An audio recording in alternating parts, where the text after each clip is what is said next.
Students इस transaction को देखिए, paid salaries ₹20,000 in cash.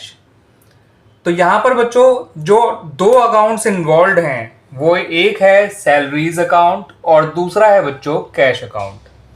Salaries एक एक्सपेंस है और कैश एक एसेट है। मेरी इक्वेशन याद रखिएगा बच्चों, A equal to L C R, asset और लाइबिलिटीज एक तरफ, लाइबिलिटी कैपिटल और रेवेन्यू एक तरफ। तो जब भी किसी ट्रांजैक्शन में दोनों अकाउंट एक ही साइड के हैं, जैसे कि यहां पर हो रहा है, तो बच्चों एक इंक्रीज हुआ करता है और दूसरा डिक्रीज। ऐसा कभी नहीं होगा कि दोनों इंक्रीज और दोनों ही डिक्रीज हो जाएं, अगर ये दोनों ही अकाउंट एक साइड के हैं तो। ठीक है बच्चों, तो एक इंक्रीज हो रहा है और दूसरा डिक्रीज हो रहा है। अब इंक्रीज कौन हो रहा है, डिक्रीज कौन हो रहा है, आइए देख लेते हैं। तो बच्चों एक सैलरी का एक्सपेंस है, एक्सपेंसेस नॉर्मली इंक्रीज ही हुआ करते हैं। ठीक है बच्चों, और एक्सपेंस का रूल होता है इंक्रीज होगा तो डेबिट, डिक्रीज होगा तो क्रेडिट, एंड क्योंकि वो इंक्रीज हो रहा है इसलिए वो डेबिट हो जाएगा। कैश एक एसेट है, इसका भी सेम रूल होता है, इंक्रीज डेबिट और डिक्रीज क्रेडिट, और ये फिलहाल डिक्रीज हो रहा है। जब आप सैलरी पे करेंगे तो बिजनेस का कैश डिक्रीज हो रहा है बच्चों, तो as a result of that cash account credit हो जाएगा। तो जब इसकी जर्नल बनाई जाएगी तो एक्सपेंस का नाम पहले आएगा, बिकॉज जो अकाउंट डेबिट होता है उसको पहले लिखा जाता है। तो आप लिखेंगे salaries account debit to cash account. ठीक है बच्चों, जो अकाउंट डेबिट हो रहा है उसके बिल्कुल पर्टिकुलर वाले कॉलम में बिल्कुल लास्ट में आपको डेबिट लिखना है। पर्टिकुलर वाले कॉलम के लास्ट में पहला कॉलम डेट का होता है, देन पर्टिकुलर्स का, देन एक कॉलम एलएफ का होता है, फिर दो कॉलम अमाउंट के होते हैं बच्चों, एक डेबिट अमाउंट का और दूसरा क्रेडिट अमाउंट का। डेबिट अमाउंट में डेबिट जो अकाउंट हुआ है उसके सामने उसका अमाउंट लिख दीजिए, क्रेडिट वाले अमाउंट में जो अकाउंट क्रेडिट हुआ है उसके सामने उसका अमाउंट लिख दीजिए। अगर आपको इसकी नरेशन लिखनी हो तो लिख दीजिएगा पेड सैलरीज इन कैश। ठीक है बच्चों, क्लियर हो गया ये ट्रांजैक्शन आपको। तो जब भी कोई एक्सपेंस पे किया जाता है इन कैश तो इस तरह से एंट्री बनाई जाती है, एक्सपेंस डेबिट हो जाता है और एसेट क्रेडिट हो जाती है। एसेट का नाम है कैश। अब इस ट्रांजैक्शन को देख लीजिए बच्चों। ट्रांजैक्शन कुछ इस तरह से है कि paid electricity expenses ₹2,000 in cash. तो इलेक्ट्रिसिटी एक्सपेंसेस भी आपका क्या है बच्चों, एक एक्सपेंस है। इलेक्ट्रिसिटी एक्सपेंसेस जो आपने पे किया है वो कैश में किया है। ठीक है बच्चों, तो एक अकाउंट तो आपका इलेक्ट्रिसिटी एक्सपेंस अकाउंट हो जाएगा इस ट्रांजैक्शन के अंदर, और दूसरा हो जाएगा आपका कैश अकाउंट। तो जो दो अकाउंट इन्वॉल्व हैं इस ट्रांजैक्शन में वो है एक इलेक्ट्रिसिटी एक्सपेंस अकाउंट और दूसरा है कैश अकाउंट। इलेक्ट्रिसिटी एक्सपेंसेस जो पे किया है वो ₹2,000 पे किया है।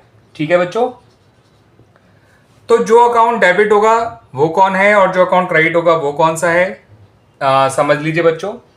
एक्सपेंस इंक्रीज हो रहा है, एक्सपेंसेस नॉर्मली इंक्रीज ही हुआ करते हैं बच्चों, और रेयर ही ऐसा होता है जो एक्सपेंस डिक्रीज होते हैं।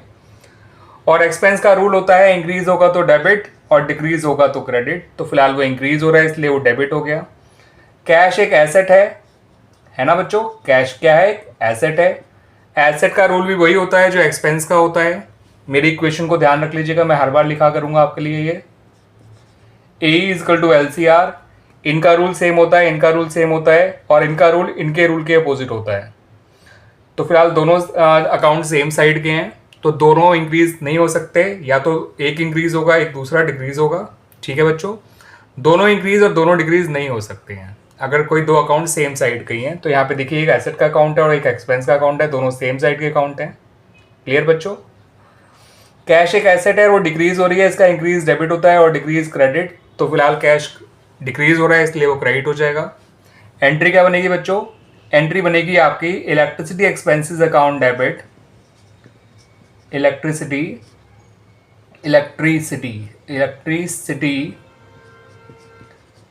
Account expenses account debit, electricity expenses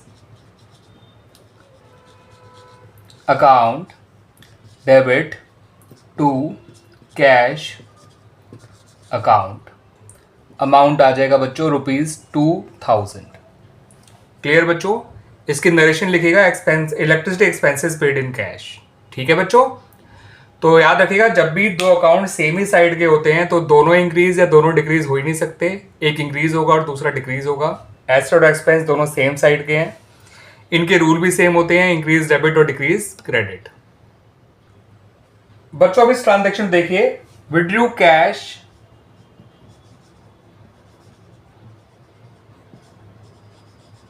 ₹5,000 for personal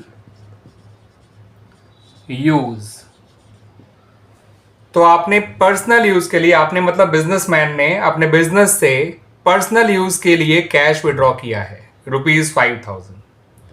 तो यहां पर जो दो अकाउंट इन्वॉल्व हैं बच्चों, एक है ड्राइंग्स अकाउंट, पर्सनल यूज के लिए जो पैसा निकाला जाता है उसको ड्राइंग्स अकाउंट में लिखा जाता है, ठीक है बच्चों।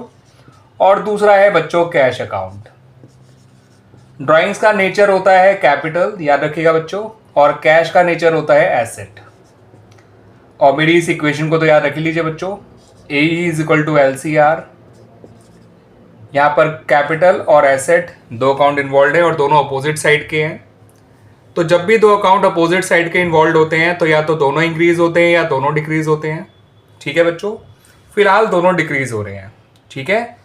कैपिटल भी डिक्रीज हो रही है और एसेट भी डिक्रीज हो रही है। जब आप बिजनेस से पैसा निकालेंगे तो बिजनेसमैन की जो कैपिटल है, जो उसने बिजनेस में पैसा इन्वेस्ट कर रखा है, वो कम हो जाता है, इसलिए कैपिटल डिक्रीज हो रही है।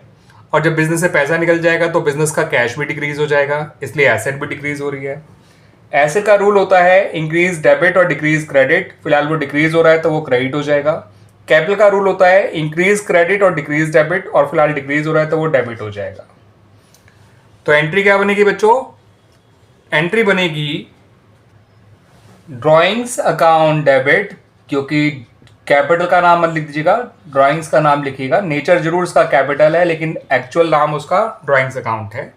ऐसी नेचर इसका जरूर एसेट है लेकिन एक्चुअल नाम उसका कैश अकाउंट है, ठीक है बच्चों। ₹5,000 डेबिट वाले कॉलम में, ₹5,000 क्रेडिट वाले अमाउंट वाले कॉलम में। पहला कॉलम डेट का, दूसरा पर्टिकुलर का, तीसरा LF का, चौथा डेबिट अमाउंट, पांचवा क्रेडिट अमाउंट। नरेशन लिखिएगा cash withdrawn for personal use, बस। और क्या लिखेंगे नरेशन, ठीक है बच्चों। आइए बच्चों अब अगली ट्रांजैक्शन देखते हैं। अगली ट्रांजैक्शन है ट्रैवलिंग बिल ऑफ ₹2500 पेड। आपने ट्रैवलिंग बिल पे किया है ₹2500 का। तो बच्चों ट्रैवलिंग बिल यानी कि ट्रैवलिंग एक्सपेंसेस, बिजनेस में बच्चों आपको सेल्समैन अपॉइंट करने पड़ते हैं, ठीक है बच्चों। और उनके ट्रैवलिंग का खर्चा भी जो है वो बिजनेस के लिए एक एक्सपेंस होता है, और उनको अपने गुड्स बेचने के लिए जगह जगह जाना पड़ता है, ट्रैवल करना पड़ता है। तो जो ट्रैवलिंग एक्सपेंसेस है वो बिजनेस के लिए जो है बिजनेस एक्सपेंस है, ये पर्सनल एक्सपेंस नहीं है, ठीक है। और ये पे किए गए थे ₹2500। तो जैसे सैलरी का लॉजिक था वैसे ही आपका ट्रैवलिंग एक्सपेंस का लॉजिक है, वैसे ही इलेक्ट्रिसिटी एक्सपेंस का लॉजिक है, ठीक है बच्चों।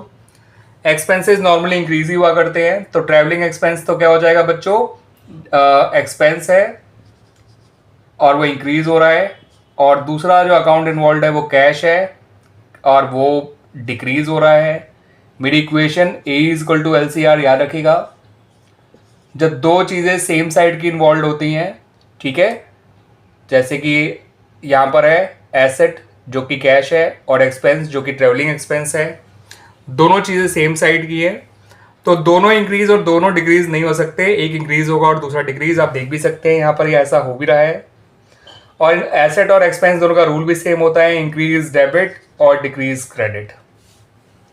तो डेबिट कौन होगा बच्चों? डेबिट होगा ट्रैवलिंग एक्सपेंस अकाउंट।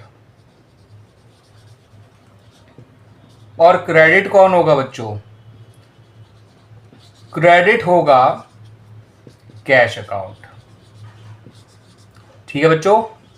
2500 डेबिट में, 2500 क्रेडिट में। जिस डेट में ट्रांजैक्शन हो रही है डेट वाले कॉलम में वो डेट डाल दीजिएगा, LF कॉलम बना के खाली छोड़ दीजिएगा। डेबिट अमाउंट क्रेडिट अमाउंट आपने फिल कर ही दिए हैं, नरेशन लिख दीजिएगा ट्रैवलिंग एक्सपेंसेस पेड, बस।